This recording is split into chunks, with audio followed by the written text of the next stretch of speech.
Back Rajahmundry పుష్కర ఘాట్లో రద్దీకి సంబంధించిన details మా స్పెషల్ కరెస్పాండెంట్ భోగేంద్ర అందిస్తారు. భోగి, పుష్కర ఘాట్లో ప్రస్తుతం భక్తుల రద్దీ ఎలా ఉంది? ఏర్పాట్లన్నీ బాగానే ఉన్నాయా? భక్తులు ఏమన్నా అసౌకర్యం ఉందని చెప్తున్నారా? ఏంటి తాజా పరిస్థితి?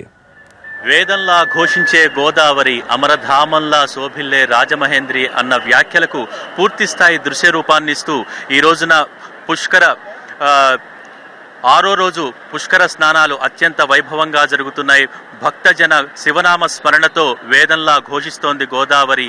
అలాగే విద్యుత్ దీపాలంకరణతో, శివనామస్మరణతో, శివ పూజలతో రాజమహేంద్రి అమరధామంలో శోభిల్లుతోంది. ఈరోజు మొత్తం 12 రోజుల్లో 6వ రోజు, అందున ఆదివారం కాబట్టి పెద్ద సంఖ్యలో భక్తజనం రాజమహేంద్రవనానికి చేరుకుంటూ ఉన్నారు. ఇప్పటికీ దాదాపు ఈ రోజున ఒక 3 లక్షలకు పైగా ఈ ఘాట్లో స్నానం ఆచరించారు భక్తజనం.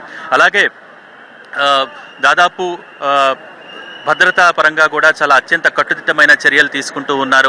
వచ్చిన భక్తజనానికి ఎటువంటి ఇబ్బందులు లేకుండా, పుష్కర స్నానానికి, పుణ్యస్నానం ఆచరించడానికి ఎటువంటి ఇబ్బందులు లేకుండా అన్ని రకాల ఏర్పాట్లు చేశారు. ప్రస్తుతం మనం చూస్తున్నాం రాజమండ్రి పుష్కర ఘాట్లో ఉన్న పరిస్థితి. కాసేపట్లోనే గోదారమ్మ తల్లికి హారతి కార్యక్రమం ప్రారంభం కాబోతోంది. ప్రతి నిత్యం కూడా ఈ 12 రోజులు గోదారమ్మ తల్లికి నిత్య హారతి ఏర్పాటు చేశారు. దాంట్లో భాగంగా ప్రస్తుతం మనం చూస్తున్నాం పూర్తి స్థాయిలో ఏర్పాట్లు చేస్తున్నారు. మరికొద్ది సేపట్లోనే దాదాపు సుమారుగా 7 గంటలకి ఈ కార్యక్రమం ప్రారంభం కాబోతోంది. ఒకే వేదిక మీద 7 ఉపవేదికలు ఏర్పాటు చేసి వాటి మీద అర్చక వరేణ్యులు, వేద పండితుల చేత గోదారమ్మ తల్లికి హారతి కార్యక్రమం ఏర్పాటు చేశారు. సుమారుగా 7 గంటల నుంచి అరగంట పాటు ఈ కార్యక్రమం కొనసాగుతుంది. రోజు కూడా వేల సంఖ్యలో భక్తులు ఈ హారతి కార్యక్రమాన్ని వీక్షించడానికి రాజమండ్రి పుష్కర ఘాట్కు చేరుకుంటూ ఉన్నారు. ప్రస్తుతం మనం పుష్కర ఘాట్లో కూడా చూడొచ్చు, అత్యంత క్రమశిక్షణతో ఎప్పుడైతే మొదటి రోజు అవాంఛనీయ ఘటన జరిగిందో దాని తర్వాత భక్తులు కూడా తమంతట తాముగా క్రమశిక్షణ పాటిస్తూ పుణ్య స్నానాలు ఆచరిస్తున్న పరిస్థితి మనం చూస్తూ ఉన్నాం. అలాగే ప్రస్తుతం పుష్కర ఘాట్లో గోదారమ్మ తల్లికి ఇచ్చే హారతిని వీక్షించడానికి వేల సంఖ్యలో భక్తజనం చాలా అత్యంత క్రమశిక్షణగా వరుస క్రమంలో కూర్చున్న సందర్భం కూడా మనం చూస్తున్నాం. పోలీసులు కూడా చాలా సంయమనం పాటిస్తూ వారిని దాదాపు 4 గంటల నుంచే ఈ వరుస క్రమంలో కూర్చోవడం జరిగింది. 7 గంటలకి కార్యక్రమం ప్రారంభమవుతుంటే సుమారు 4:30 నుంచే అత్యంత ఓపికగా భక్తులు కూర్చుని ఈ హారతి కార్యక్రమాన్ని వీక్షించే పరిస్థితి మనం చూస్తూ ఉన్నాం. అలాగే పోలీసులతో పాటు ఎన్డీఆర్ఎఫ్ సిబ్బంది, అలాగే బలగాలు, ప్లటూన్ల బలగాలు పెద్ద ఎత్తున ఇక్కడ భద్రతా చర్యలు చేపడుతూ ఉన్నాయి. ఇక బయట నుంచి లోపలికి వచ్చే మార్గం, ఎగ్జిట్ మార్గం, అలాగే ఇన్ అయ్యే మార్గం కూడా వేరువేరుగా ఏర్పాటు చేశారు పుష్కర ఘాట్లో. మొదటి రోజు ఘటన తర్వాత పూర్తి స్థాయిలో భద్రతా చర్యలు తీసుకున్న పరిస్థితి కనిపిస్తోంది. పుష్కర స్నానాలు చేసే చోట కూడా, ఘాట్లో కూడా ఎప్పటికప్పుడు క్లీన్ చేస్తూ, ప్లాస్టిక్ వ్యర్థం అనేది కనిపించకుండా ఎప్పటికప్పుడు క్లీన్ చేస్తున్న పరిస్థితి కూడా ఉంది.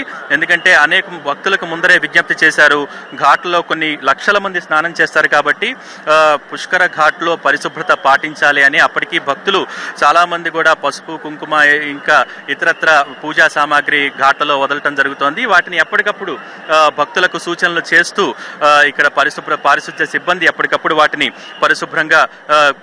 పరిశుభ్రత క్లీన్ చేస్తున్న పరిస్థితి కనిపిస్తుంది. అలాగే బోట్లలో కూడా గజ ఈతగాళ్లను పెట్టి ఎక్కడ ఎటువంటి అవాంఛనీయ ఘటనలు జరగకుండా చాలా రక్షణాత్మక చర్యలు తీసుకుంటూ ఉన్నారు. నిన్న శనివారం చాలా ఊహించని రీతిలో కొన్ని లక్షల మంది రాజమండ్రి ఘాట్లకు చేరుకోవటం జరిగింది. అలాగే ఈరోజు దాన్ని దృష్టిలో పెట్టుకుని నిన్న ట్రాఫిక్ కూడా పూర్తి స్థాయిలో జామ్ అయిపోయింది కాబట్టి అటువంటి పరిస్థితి పునరావృతం కాకుండా ఈరోజు పూర్తి స్థాయిలో చర్యలు తీసుకుంది ప్రభుత్వం.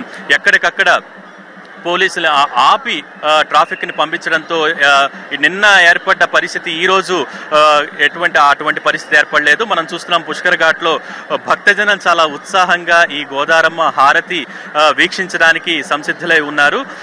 భక్తులందరూ కూడా ఒక విశ్వాసం వ్యక్తం చేస్తున్నారు పూర్తి స్థాయిలో, ప్రతిరోజు ఈ గోదారమ్మ తల్లికి హారతి ఏర్పాటు చేయాలి, అప్పుడే మన సంస్కృతి సంప్రదాయాల్ని మనం కాపాడుకున్న వారం అవుతాం సో అని ఒక నమ్మకాన్ని. అలాగే టూరిజం వైపు కూడా ఇది చాలా ఆకర్షణీయంగా ఉంటుందంటూ భక్తులు తమ అభిప్రాయాలను వ్యక్తం చేస్తున్నారు. మనం చూడొచ్చు, భక్తులందరూ కూడా తమ హర్షధ్వానాలతో చక్కగా ఆనందాన్ని వ్యక్తం చేస్తున్న పరిస్థితి. అలాగే ఈ రోజు ప్రత్యేకించి కొన్ని లక్షల మంది, ఈరోజు ఆదివారం కావడంతో దూర ప్రాంతాల నుంచి, కేవలం ఆంధ్రప్రదేశ్ నుంచే కాకుండా ఇతర రాష్ట్రాల నుంచి కూడా భక్తులు ఇక్కడ విచ్చేసిన పరిస్థితి కనిపిస్తోంది. అలాగే రేపటి నుంచి ఇంకా రేపు కరెక్ట్గా 14 రోజుల్లో మధ్య భాగం 7వ రోజు కాబట్టి 7 సంఖ్యకి చాలా విశిష్ట ప్రాధాన్యత ఉంది కాబట్టి ఇక్కడ ఎక్కువ సంఖ్యలో ఇంకా భక్తులు వస్తారు. రేపటి నుంచి ఈ సంఖ్య మరింత పెరిగే అవకాశం ఉందని అంచనాలు వేస్తున్నారు. కొద్దిసేపటి క్రితమే పుష్కర ఘాట్లో మంత్రి నారాయణ వీక్షించిన పరిస్థితి మనం చూడొచ్చు. దూరంగా హారతి, అక్కడ అఖండ హారతిని ఒడ్డు నుంచి వేదికపైకి తీసుకొచ్చే ప్రయత్నం చేస్తున్నారు అర్చక వరేణ్యులు. అలాగే ఇక భక్తుల విషయానికి వస్తే రేపటి నుంచి మరింత సంఖ్య పెరిగే అవకాశం ఉంది కాబట్టి పూర్తి స్థాయిలో ప్రణాళికలు రచిస్తున్నారు. మంత్రి నారాయణ కొద్దిసేపటి క్రితమే పుష్కర ఘాట్ను పరిశీలించి ఎటువంటి ఇబ్బందులు ఏమన్నా ప్రాక్టికల్ గా వస్తున్నాయా అని వీక్షించి సమీక్ష చేసి వెళ్ళడం జరిగింది. అలాగే ముఖ్యమంత్రి చంద్రబాబు కూడా ఎప్పటికప్పుడు రాజమండ్రి నగరంలో కాలినడకన సంచరిస్తూ పూర్తి స్థాయిలో భక్తులకు సౌకర్యాలు అందుతున్నాయా లేదా అని పర్యవేక్షిస్తూ ఉన్నారు. నిన్న అర్ధరాత్రి 3 గంటలకి చంద్రబాబు ఆకస్మిక తనిఖీ నిర్వహించారు. బస్టాండ్ లో నిన్న పూర్తి స్థాయిలో ట్రాఫిక్ 3 బ్రిడ్జిల మీద, అటు కొవ్వూరు కొత్త బ్రిడ్జి, ఇటు రోడ్ కమ్ రైల్ బ్రిడ్జి, అటు రావులపాలెం బ్రిడ్జి మీద పూర్తి స్థాయిలో దాదాపు 5 గంటల పాటు ట్రాఫిక్ జామ్ అయిన పరిస్థితుల్లో భక్తులు నిన్న రాజమండ్రి బస్టాండ్ లో తీవ్ర స్థాయిలో ఇబ్బందులు ఎదుర్కొన్నారు. సో వాటిని పరిష్కరించడానికి ఆర్టీసీ అధికారులతో సమీక్ష నిర్వహించారు. నిన్న అర్ధరాత్రి 3 గంటలకి అక్కడికి వెళ్లి ప్రత్యేక బస్సుల్ని మళ్లీ ఏర్పాటు చేసి భక్తులకు ఎటువంటి ఇబ్బంది కలగకుండా ఈ రోజు ప్రత్యేకించి దూర ప్రాంతాల నుంచి ఎక్కువ మంది ఆదివారం కాబట్టి ఎక్కువ మంది భక్తులు వస్తున్నారు కాబట్టి వారికి ఎటువంటి ఇబ్బందులు కలగకుండా ఉండేందుకు పూర్తి స్థాయిలో చర్యలు చేపట్టారు.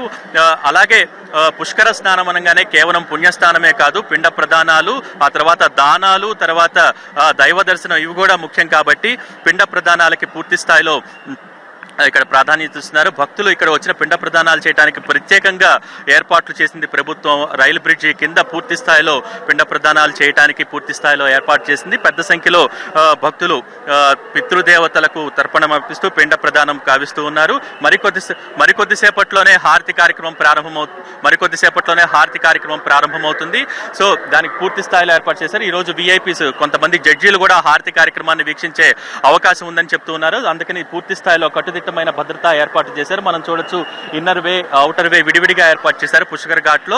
అలాగే మొత్తానికి ఇక్కడ రాజమండ్రి పుష్కర్ ఘాట్ లో ఈ రోజున దాదాపు ఇప్పటిదాకా 5 లక్షలకు పైనే చేశారు. మొత్తం మీద ఈ జిల్లా తూర్పుగోదావరి జిల్లా విషయానికి వస్తే ఈ రోజు దాదాపు 15 లక్షలకు పైనే భక్తులు ఇక్కడ పుణ్యస్నానాలు ఆచరించారని చెప్తూ ఉన్నారు. ఇది రాజమండ్రి పుష్కర్ ఘాట్ లో పరిస్థితి. కెమెరామెన్ వరుణ్ తో భోగేంద్రనాథ్, ఎన్టీవీ. Right, thank you.